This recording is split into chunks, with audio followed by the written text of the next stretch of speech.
But let's hop into our GNX review, Gage. Man, what an album.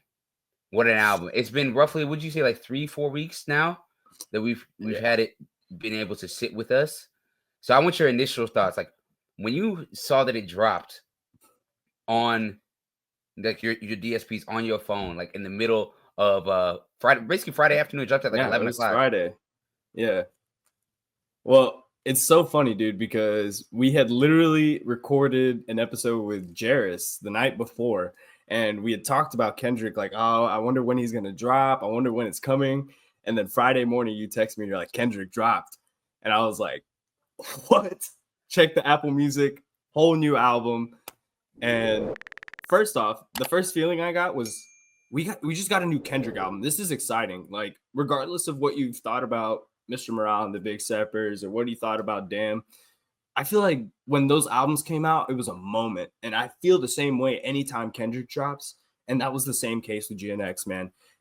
The first track, oh my God, dude. We get right into the shits with Whacked Out Murals, bro. Right into the shits. And Kendrick does not let up the whole project. I fucking love it. I personally think it's so much better than Mr. Morale and the Big Steppers. And it's honestly aging. It's going to age so well, in my opinion. Maybe I'm talking out of my ass early, but I've really enjoyed this album. I think there's a lot of replay value. Kendrick has some of his most hard-hitting bars, moments. The production and samples he used, art, like the features too, just putting on a lot of local California artists. It was fucking awesome to see, man. I was really impressed. Yeah, I remember just being at work, right, and scrolling through Twitter, and I saw the preview for GNX. I'm like, oh, he dropped another teaser. This hoe is hard. This hoe is hard. Like I'm right. Was it the Body for Body snippet? I was like, oh, this is hard. This is hard. Then I'm like, I'm just chilling there. I'm like, okay, I'm listening to it. I think I listened to it like 3 or 4 times to it. I said, okay, cool. That was that. Closed my phone. Then something clicked. I was like, all right, let me go back to scrolling because I'm bored here at work. Then I saw somebody had posted, did Kendrick just drop an album? And I was like, ain't no way he just did that. Open my phone, legit. Probably like the album dropped at 11 o'clock. I probably 11:04. I looked at my phone. I saw it was there. I said, bro, I called you. I called my brother Ian. I texted Jairus. I told Travis. Like I stopped doing everything at work just to do that. And luckily, the good Lord blessed me, and I had no customers, no nothing. So for like basically 25, 30 minutes, I'm just listening to the album as everyone else was. And dog, I guess we can go track for track and talk about our favorite moments on the project. But you mentioned Whacked Out Murals, and I loved it, bro. Like going into this project, the expectation I have for the Kendrick project, because we all knew we were going to get one at the very least before the Super Bowl, right? I thought we were going to get one in 2025, much closer to the Super Bowl. But having it now, I'm totally fine with. And with Whacked Out Mirrors in particular, like the energy I wanted from this album was I wanted a victory lap. Kendrick had his best year prior of his career commercially, at the very least. He was a part of the biggest moment in hip hop this year, really the last 10, 15 years with this beef with Drake and everyone. So going into this project, what I really wanted, at least the feeling I wanted something very inspirational and uplifting.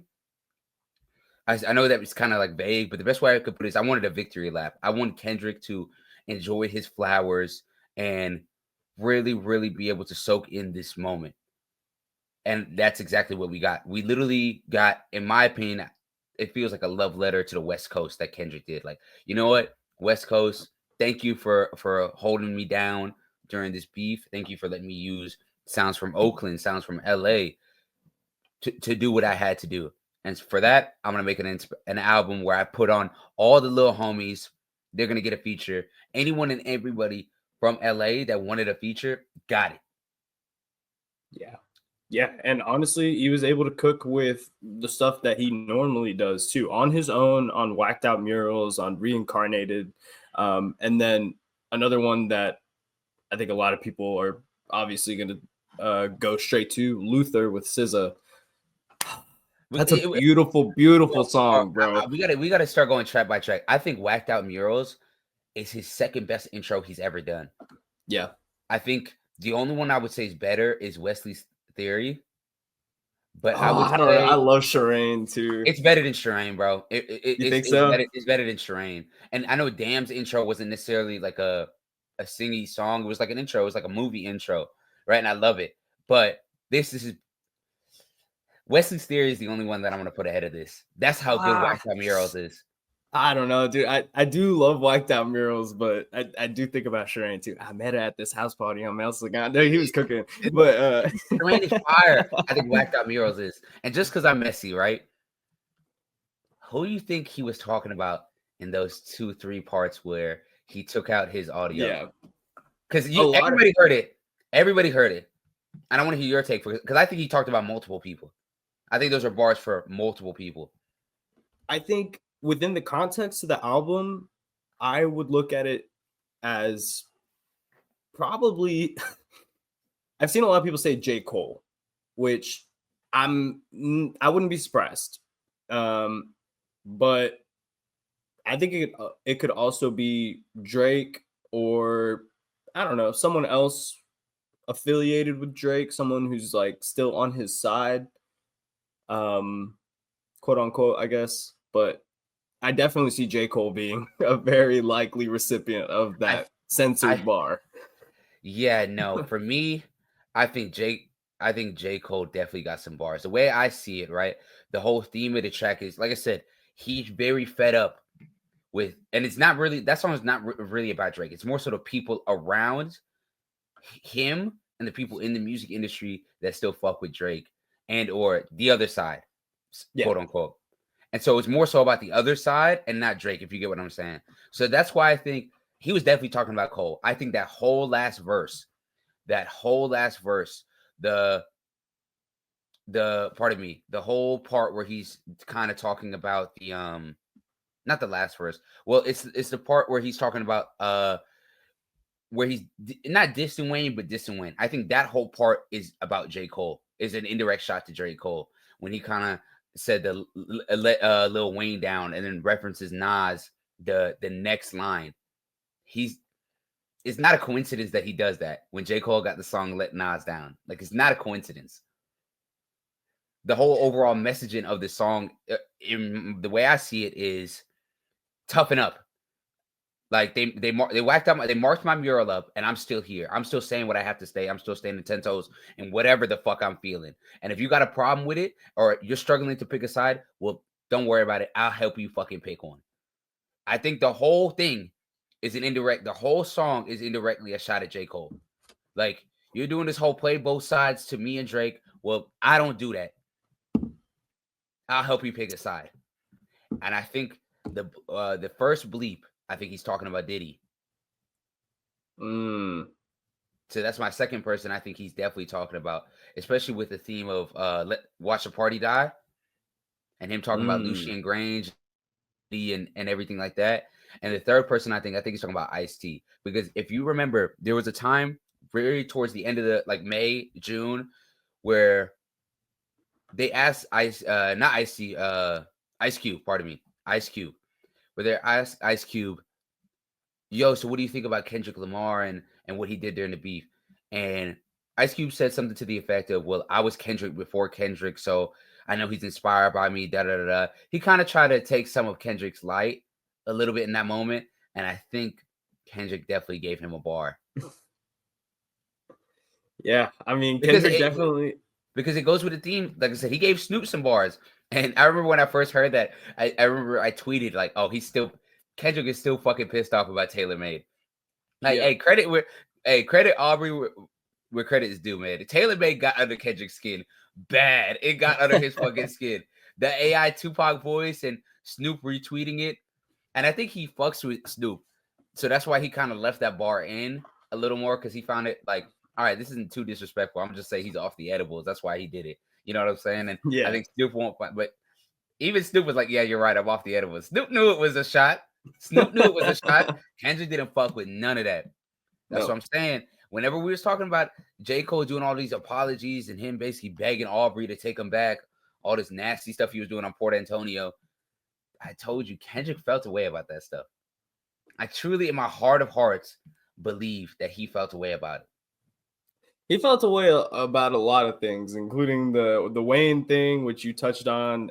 He directly mentions it on this song, and I think that's what I like about Whacked Out Murals is like that dominance that you just hear, like that. Fuck everybody. Yeah. That's on my body. vibe. Like, Yeah, dude, that's crazy shit. Like, he's the walking around. He arrogance, the knows bravado. Yes. exactly. He knows that he is at the top of his game, that he just took down the guy that his biggest op, and no one can stop him. That's the way that he's rapping on this album and on this song in particular. And I loved it, man. I really do. Let's move on. Squabble Up is, I think, very funny. I think his energy on that is very West Coast, very cool. Yeah, love the music video. I love it. Yeah. I love the homage to LA and Compton in particular. The sample's so good too. It really is. It's a great, like I said, I think the snippet lived up to the hype. It was a great one. What's the track after that? Is Luther, right? Yeah, Luther, and then we got Man at the Garden. We already touched on Man of the Garden is great, man. The great one mic, too. The one mic interpolation, the same way that Nas did that song right after battling Jay-Z. I love it. You can tell where he's getting so much of his inspiration from in this battle. Luther, I know. I got a hot take about Luther. I think Luther is Kendrick's best melodic song. It's better than Love. It's better than Bitch Don't Kill My Vibe. It's better than Loyalty. It's better than All the Stars. It's his best melodic song.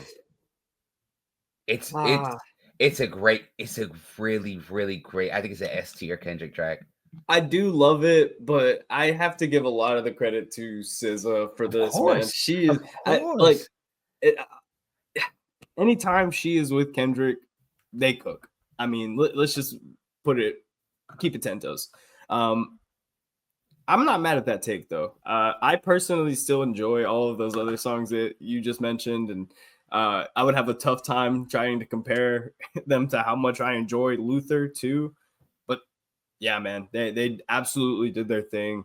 The hook is infectious, and it's beautiful, man. I love when Kendrick gets in his melodic bag. When they do the back and forth. Yeah, I loved it. Yep. Next track we got Hey Now. I've been bumping Hey Now like crazy this past week. That Dodie 6 verse. Those two, man. Important. I love that track. And I'm gonna Those two, Hey Now and then Reincarnated. Those two right back to back. Gotta play them. I love Reincarnated so much. I just wish, the only critique I have so far from this album, or like the total of the album, I wish I had one more track like Reincarnated. Just one more introspective storytelling track like that. One more. And I would say something crazy about this album. If I had one more, because that's I love my Kendrick introspective. I love him like that. Like I said, I think he went all the way to the left on his introspective bag in Mr. Morale and the Big Steppers, and the songs that he tried to do really didn't hit quite the same as they did on this album. I just wish he maybe had one more track like that. But Reincarnated, the Pac flip, no complaints, love it. TV Off, Lefty Gunplay, Murder his verse. Yeah. I think TV Off for me sounds like Not Like Us Part 2. That's the vibe I get from it. And I wouldn't be surprised if this was a leftover beat that he was thinking about using if the beef continued. I wouldn't be surprised if that was a track on there. Dodger Blue has grown on me. Not my favorite track, but I love the chorus. Peekaboo and the Heart Part 6, though. Yeah. Hey. The Heart Part 6. What a great ending to the Heart series, where we finally get Kendrick. Like, he's being introspective on this track, and he finally gives us the answer to why we never got a Black Hippie project. He owns up to it. He was like, it was me. I just didn't want to do it. I had creative differences in how it was going to come about, and I'm the one that pulled the plug on it. And he just talks about him at least a little bit. You kind of, at least how I interpret it was, it wasn't just like a story about why Black Hippie, but also why he left TDE. Yeah. Was, you know, just creative differences. And I'm proud of the fact that we kept everything in-house, because whenever Mr. Morale dropped and he announced that this was his last project on TDE, and then there was nobody on from TDE on that album, I told you it was weird. I told you it was weird that nobody was on there, especially when he was having Summer Walker, when he could have easily had SZA. Yeah. Yeah, I'm with you. I mean, the signs are definitely there, and the fact that he addresses them on this song too, I'm with you. I think it's a great ending to this series. And do you think it's better than Drake's Heart Part 6? Come on, what kind of question is that? What kind of question Well, is that? I have to ask because we will be talking about Drake and his he filed a lawsuit, and we will talk about that, E. But Yeah. we got a couple more tracks to talk about, and it's the last two of the album. It's GNX and Gloria. And I really love the way Kendrick finishes the album with Gloria. It's an awesome track. The symbolism for it being his pen and his girl, the double entendre with that. It's And so then SZA absolutely kills it again on that track. What a duo. I love I'm so geeked that they I don't got tickets miss. for the concert. I'm so geeked I got tickets for that concert. But I also love it from the aspect of like it sounds. What's the track off Mr. Morale with him and Sampha that I love so much? Oh, it's Father the Time? Father Time. This sounds like part 2 to Father Time to me. This is what it Yeah, sounds like. I could kind of see that. But And yeah, overall, I love this album. That GNX me too. I too. got to shout out Hitta because I love his verse. Probably, I love the beat. I just think it's a little too long. I love Peso and Hitta's verse. Young Threat wasn't really for me. A little too long on the track, but I like GNX. But great Yeah. album, man. Great album. Yeah.